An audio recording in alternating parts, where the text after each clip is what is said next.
Hello friends, welcome to EPG Pathshala. I am Dr. Joydeep Shodangi, Faculty, Department of English, Jogesh Chandra Chaudhary College, University of Calcutta, Kolkata. Friends, we are into module 26. This module is on Francis Bacon. The module is written by Dr. Madhumita Majumdar, who teaches English at Bhangar Mahavidyalaya, Kolkata. Friends, in this module, we are going to learn the contribution of Francis Bacon as a prose writer.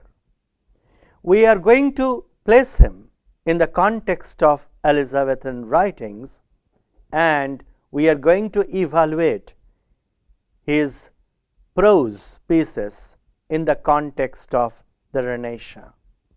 We will take up a few instances, and we are also going to focus on his prose style in the context of aphorism. So, on the whole, our intention in the module is to read Francis Bacon and his contribution and his gems of proses or essays written by Francis Bacon in the light of the Elizabethan tradition. Friends, let us start with a little bit of bio details of Francis Bacon. Francis Bacon was the son of Sir Nicholas Bacon, the Lord Keeper of the Seal. From a tender age, Bacon found himself exposed to an atmosphere of humanist scholarship. A young Francis Bacon began attending Trinity College, Cambridge from April 1573 AD. He found the curriculum at Gray's Inn old-fashioned. Bacon was strong in his criticism. He said that his teachers were surely men of wits, but never explored beyond a few authors, and was chiefly stagnating themselves with an author like Aristotle. What did then Bacon do? The answer: the new Renaissance, humanism, the post-Aristotelian people, they should be included in the curriculum. So possibly you have a pulse that from the college days, Bacon was a rebel, and he rebelled against the orthodoxical pattern of education. Now friends, when did Bacon start writing his essays? Not many can claim to have used life after such a beating in terms of reputation fruitfully. He was accused of taking bribe soon after he became Viscount. But Bacon was a breed of different level. It is only after his forced retirement that Bacon went on to write essays in which he shared the wisdom of his life, the wisdom coming who had seen much struggle, rise, fame, and the loss. The original number of essays in Bacon's essays, published in 1597, was 10, which included titles like Of Studies, of Discourse, of Suitors, of Expense.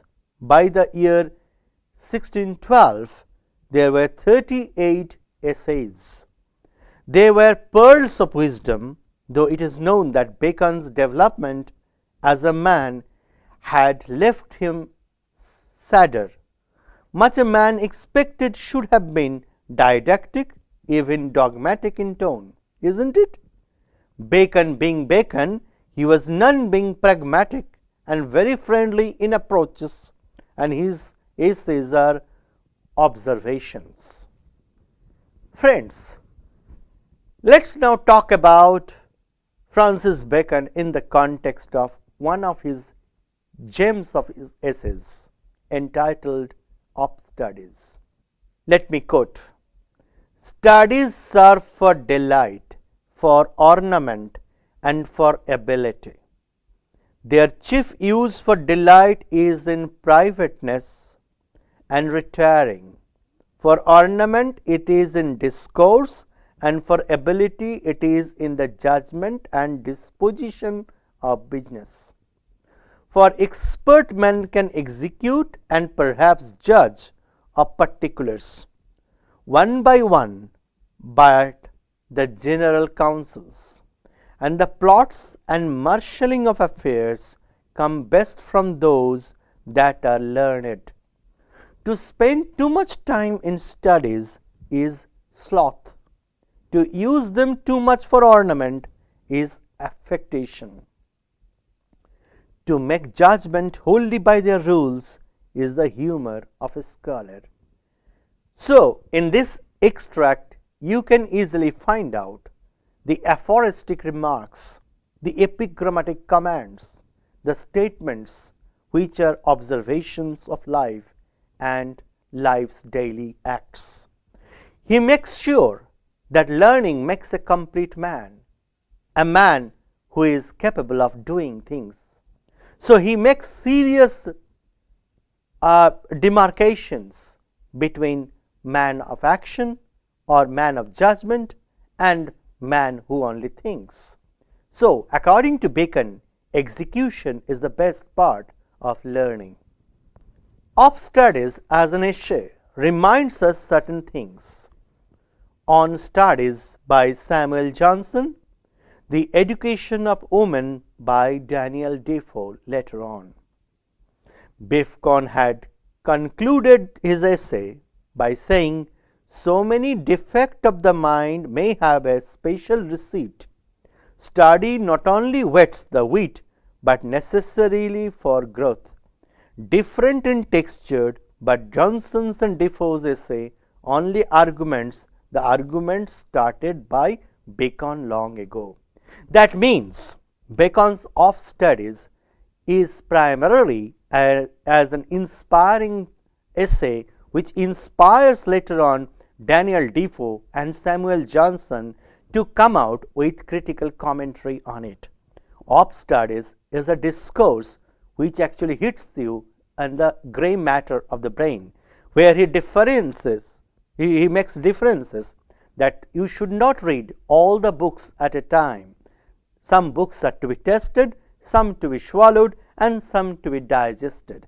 So he has a recipe for what to be read and how to be read and which discipline has to be read. So an entire essay talks about the process of learning, the sources of learning, and execution of learning as a Renaissance man. Now friends, let us switch over to another essay, Of Discourse. What is Of Discourse about? This essay tells us how one can lead the way in a conversation without being dominating. He makes it sure that one should not dominate in any discursive parameters when one is conversing with another. The apt spirit of the essay has been caught by Lisa Gardine in her book The Art of Discourse, published in the year 1974. Bacon's essays fall squarely under the heading of presentation or method of discourse. Unquote. These are understood in which it may be believed and assimilated. Basically, these essays communicate percepts for the guidance of personal conduct in public affairs based on Bacon's own political experience. Unquote. So, here is a judgment that Bacon's essays will enlighten you politically, sociologically, to dogmatize within yourself. Bacon observes that it must be understood that there are some who have common places and themes on which they are comfortable talking about. There are certain topics Bacon argues should be kept out of jest, namely religion, matters of state, great persons, and man's present business of importance, anything that deserves pity. So Bacon is very categorical. He says, as a satirist who makes others' affairs of his wit must be afraid of others' memory, or else he can land himself in discomfort. One must know the distinction between bitterness and wit of saltiness, as Bacon puts it. So you can easily understand the salty nature of his essays and the amazing way he presents it. Friends, of discourse reminds us certain things. What are they? The present essay of discourse reminds us another of Samuel Johnson's essay called Conversation. So you can easily understand how Bacon's essay initiated Johnson to come out with critical commentary on it. Another essay by Jonathan Swift called Hints Towards an Essay on Conversation, and it reminds us strongly of Bacon's of discourse. So you can easily understand how of discourse also initiated dialogues in the later half of the century or in the centuries to come. Now friends, let us talk about another essay written by Francis Bacon, Of Truth.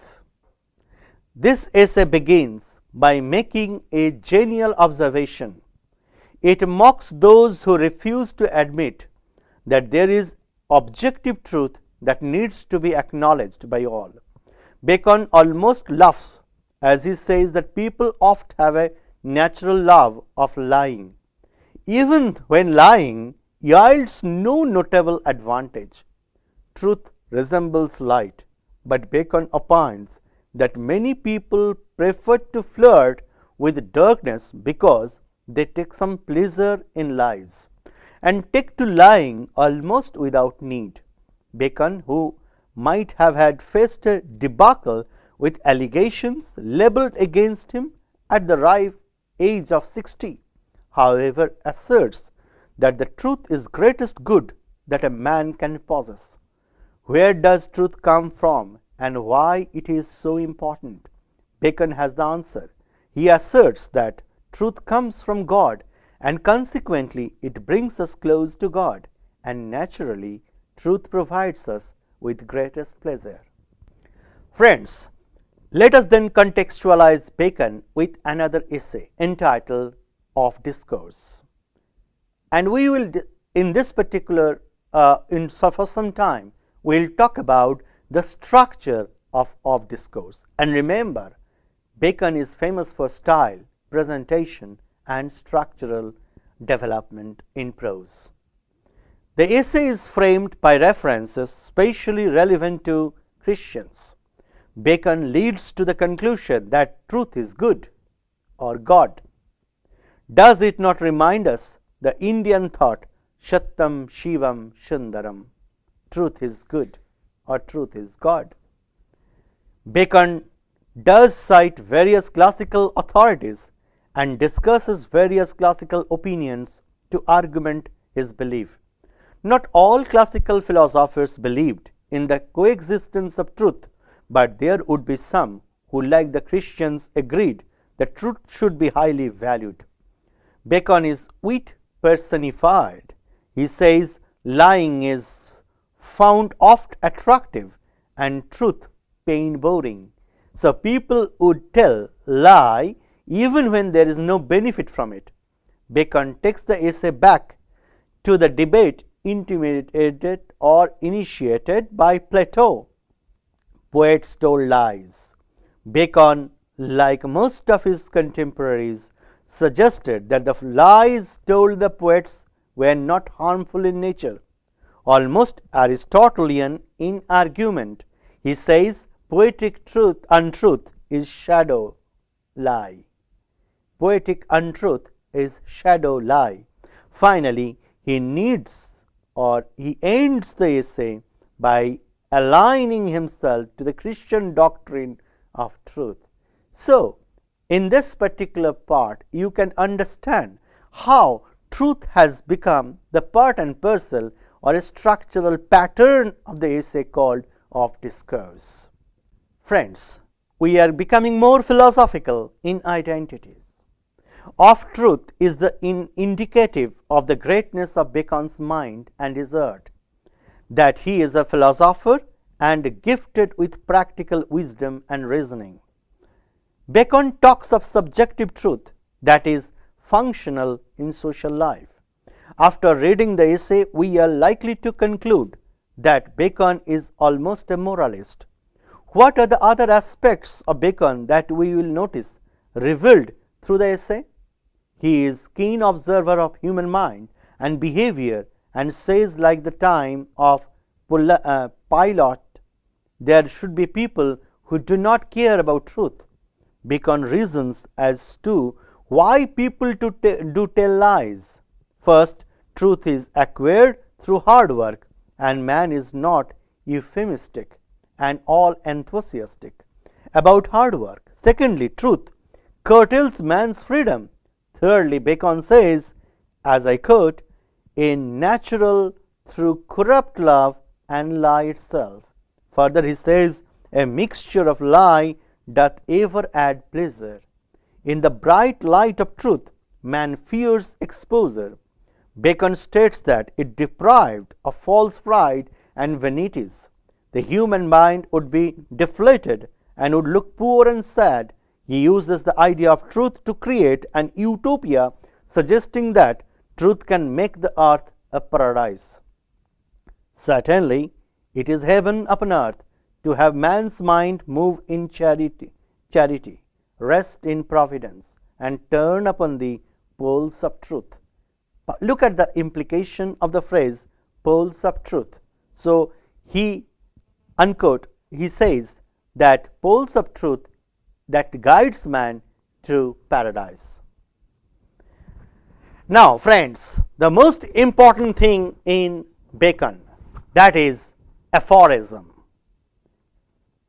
And according to Bacon, wit makes a man complete. Bacon is noted for his wit and aphorism. By aphorism, we mean pithy, short, direct statements which are witty as well as resourceful. Again, there is a lot to be understood about his style in present to the Elizabethan and the Jacobean prose writers. Don't forget, Bacon was a magician of words and phrases. One thing we can deduce from our study of the three essays that we have done so far, that Bacon's essays are like proverbs. His words and phraseology are catchy and they have this inner meaning, and their structures are pithy as well as very much straightforward. For example, suspicions among thoughts are like bats among birds, quoting from Of Suspicion. The ways to enrich are many, and most of them foul, from Of Richness. It is strange desire to seek power and lose liberty, or to seek power over others and lose power over a man's life, quoting from Of Great Place. Such lines also ooze of practical sense on the part of the essayist. Thoughts are so condensed that reading of Bacon's essays should be at such place where we can sip in the treasure. Now, friends, in the context of two styles, early and later essays, we have Bacon in front of us. Critics have largely agreed that Bacon has two styles. One style we see in the early essays. Macaulay, by contrasting extracts from Of Studies and Of Adversity, makes obvious two styles of Bacon. The first collection of essays of Bacon is largely illustrative. The original idea had been to make the essays into sort of diary and observations on various topics. These early essays were worked around a central idea. In his later essays, Bacon comes to maturity, and his essays achieve more color and texture. Also in the later essays, the extreme condensation of the early essays was gone, though a sense of incompleteness accompanies his essays throughout. Nevertheless, loose thoughts are left out in the later essays. So there is a growth in Bacon altogether. Now, friends, no one should forget the use of rhetorics, and we should discuss Bacon at length in the context of his use of or the mastery of rhetorics.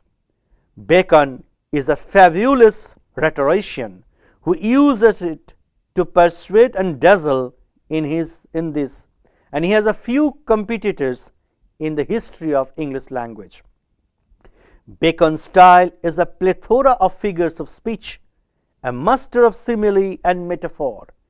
Analogies and allusions abound in his works. In Of the True Greatness of Kingdom, there is an analogy drawn from the Bible which is rather elaborate. The blessing of Judah and Isher all never meet. The same people and nation should be both the lion's whip and the ass between brethren. Neither will it be that a people overlaid with Texas should ever become valiant and mathematical. Friends, we always associate Bacon with wisdom. Apart from remarkable wit, remarkable expressions, pithy, catchy sentences, Bacon is known for wisdom. He is flexible in his approach. He is not wholly difficult. Extreme condensation of idea sometimes demand slow reading of his essays, though a few Latinisms in his essays are difficult to follow. At best, we can conclude that style of Bacon was witty, aphoristic, terse, and full of brevity. The sentences in the essays reveal wisdom, practical knowledge. All times they are epigrammatic, and all times they are straightforward. We may conclude by a few extracts which dazzle in the history of literature. Number 1, some books are to be tasted, other to be swallowed, and some few to be chewed and digested. Of studies. Reading maketh a full man, conference a ready man, and writing an exact man. From Of Studies. Again, of great place we have, the rising into place is laborious, and by pains men come to greater pains. So Bacon has no parallel in the if we think of style, presentation, and linguistic devices. So he is no match for any other writers during his time. After wisdom, here comes imagery. Bacon is also famous for the use of imagery. He is a master artist who paints words and who uses imagery to the perfection. Imagery and figurative speeches become more rampant in the later essays by Bacon. Bacon's learned mind fluently used quotations and allusions drawn from various sources like the Bibles, fables, history, ancient Greek and Roman writers, and much more than that. In the essay Of Truth, we have seen references to Pilate, Lucian, Lucretius, and Montaigne. Or in the Great Place, in the essay entitled Of Great Place, we encounter allusions to Tacitus, Galba, and Vespasian. Friends, Bacon at no point was cumbersome. He is straightforward. A thing that would be confirmed by Dryden, Bacon, the essayist, can be summed and paid tribute in his own words. If a man will begin with certainties, he will end in doubts. But if he will be content to begin with doubts, he shall end in certainties. It is from the Advancement of Learning, Book 1. So you can easily understand the point of view of Francis Bacon.